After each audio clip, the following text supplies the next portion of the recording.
some history to cover here. Oh.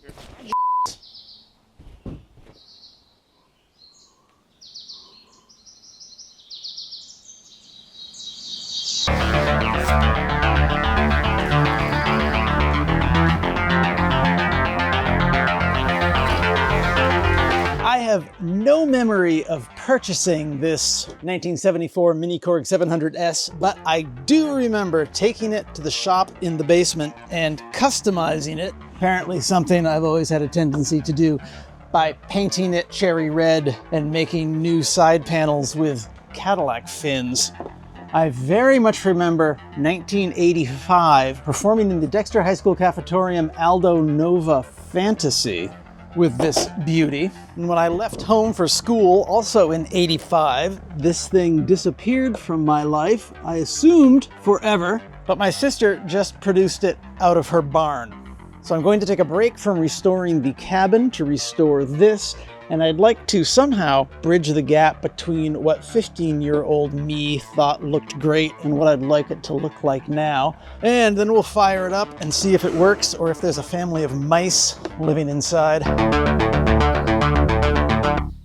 I may not remember buying this, but I'm not surprised I did. My musical taste in the 80s leapt directly from the Beatles to Devo, and I had every intention of being a rock star, so this seems like a wise and reasonable purchase. I likely paid for it with my earnings from raising, showing, and auctioning 4-H beef cattle. I know that about the same time I used some of that money to buy a boombox from Sears. I really can't remember if the original panels came with this and I just threw them out and replaced them. Don't know. The originals look like a dark hardwood walnut or something, and they don't have this Commander Salamander flare on the back that I added.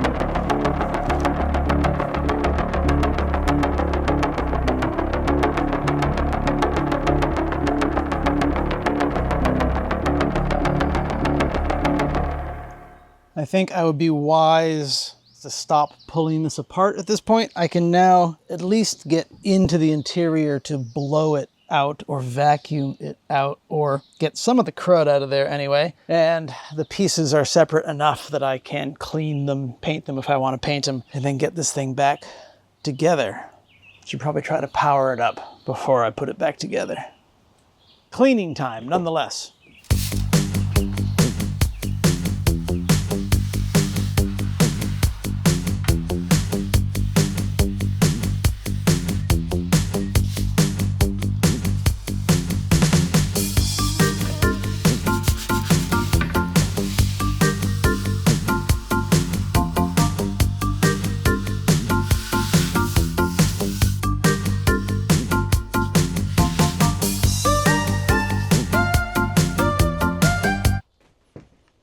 Working at the new project bench today, and I did lower the shelf, which is important. So now, with a stool of the correct size, I can pull right up to the bench and have a spot for my feet, a small but significant fix, and another significant, though I suppose arbitrary, landmark, milestone, Another important but arbitrary milestone. We've broken into a third column of Box Seat Chalkboard of Fame members, and I can't thank you enough. Thank you to all 211 members to date. Amazing, amazing, thank you.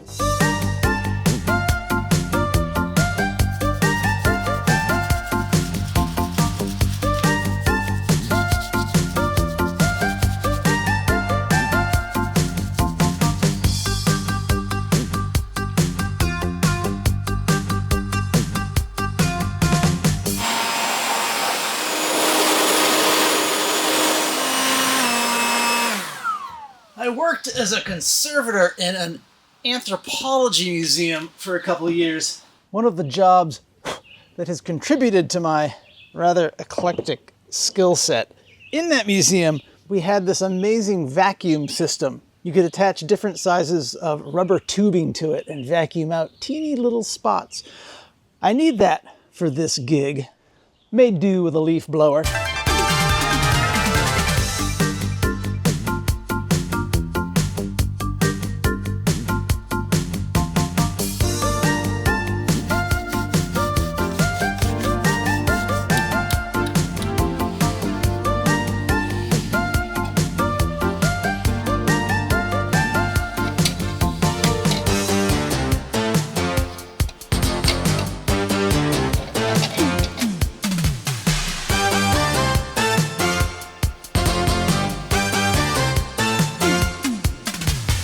And with that, she is squeaky clean.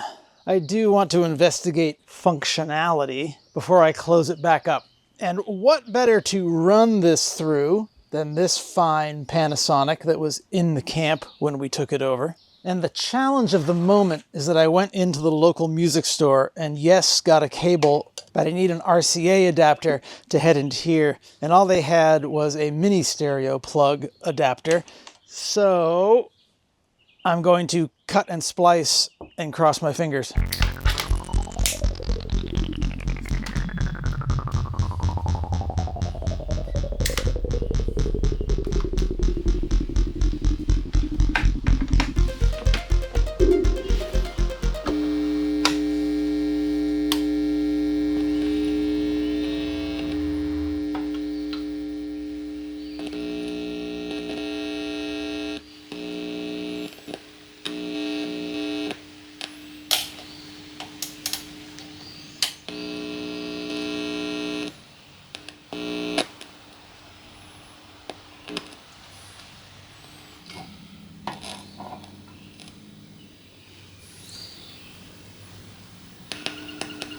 Hey!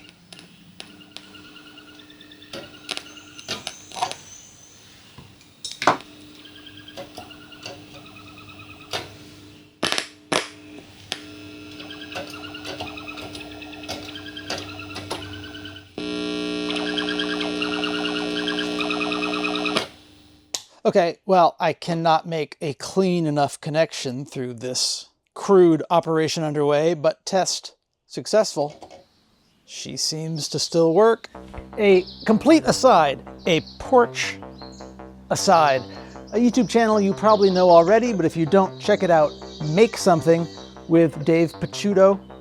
Hope I'm pronouncing that correctly. I mention his channel because when I'm getting to know a new YouTube channel, I'm in the habit of going to the video tab and sorting by oldest. And that's how I know that the very first YouTube video he ever made 11 years ago was about making custom wood panels for a Korg like this. Not the same exact Korg, similar.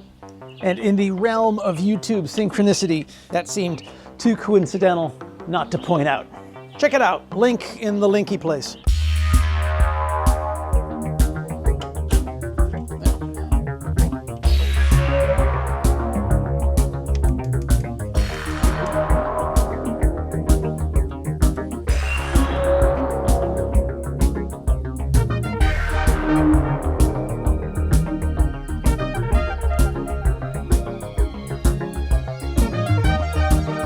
At some point before this came to me, a rather crude restoration job was done to it. It looks like labels and things were masked out and it was spray painted, which is too bad because natural wear and tear on instruments can be quite beautiful.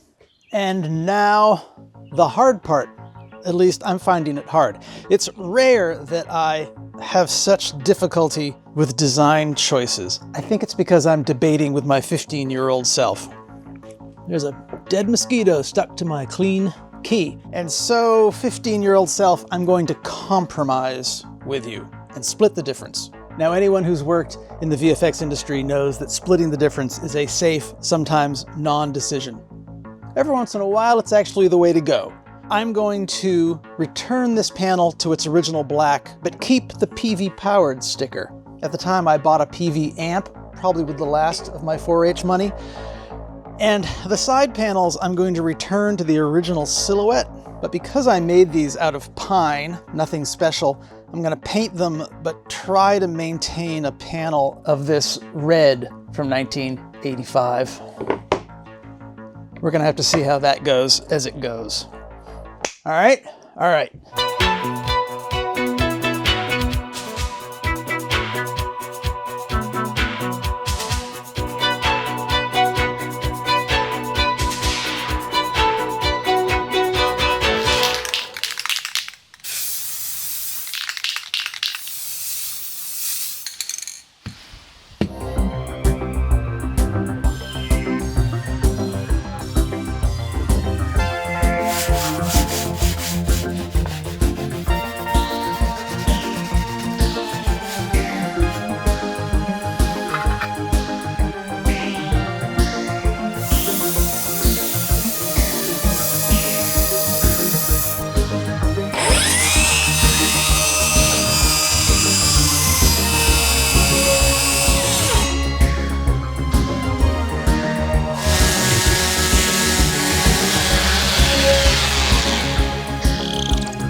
Missing what may be just about my favorite tool, which is a big disc sander.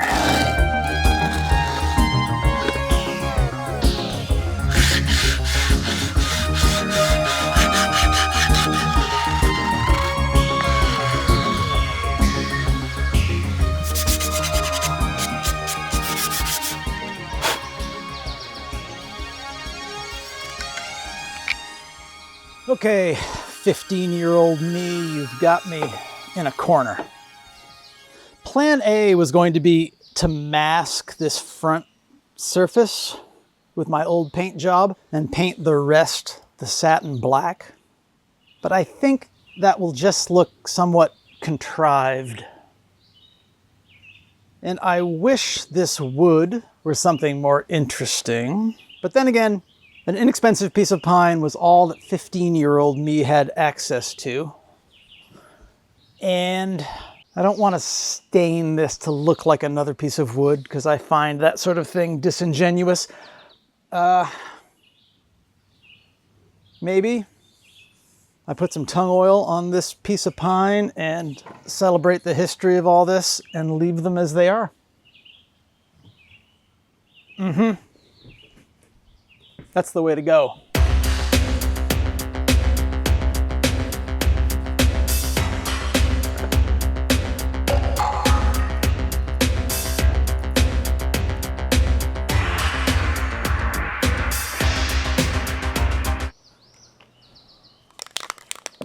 Oh, straight or crooked? Straight, crooked. Crooked's trying too hard. Straight. Just a little bit crooked.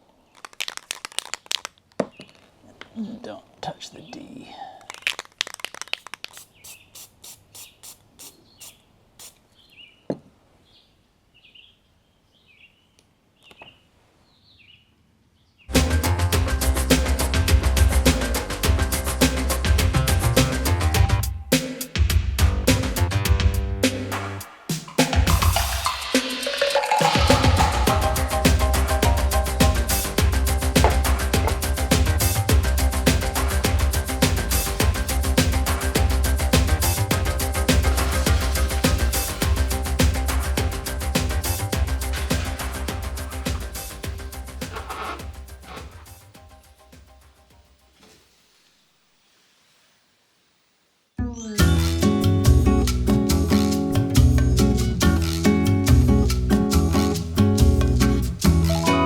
Okay, enough of that. It is just tragic that I can't end this little story by playing this, but there's no way I can get the right cables here in the next 24 hours.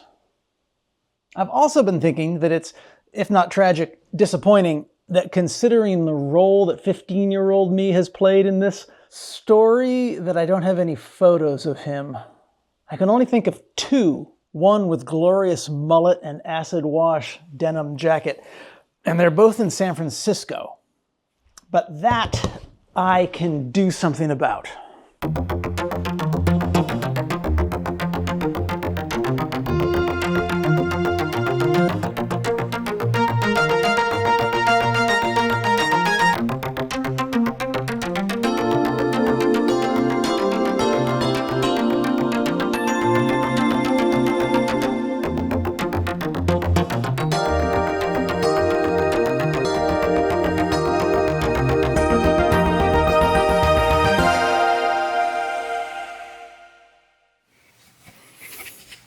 Okay, the archival photo drawer has been retrieved.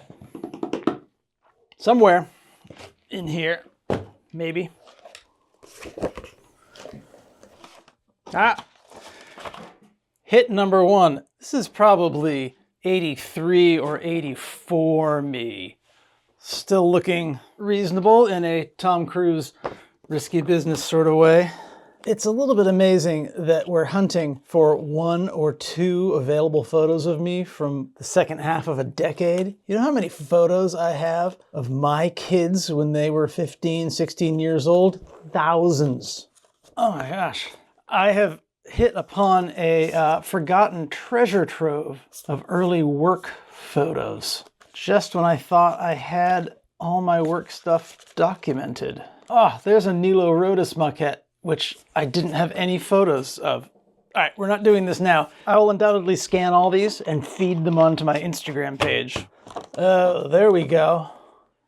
Mid-80s mullet coming into effect. There's the guy who put in the effort to get that synthesizer. Thanks, 1985, Dave. You had excellent musical taste. Hairstyle choices, eh.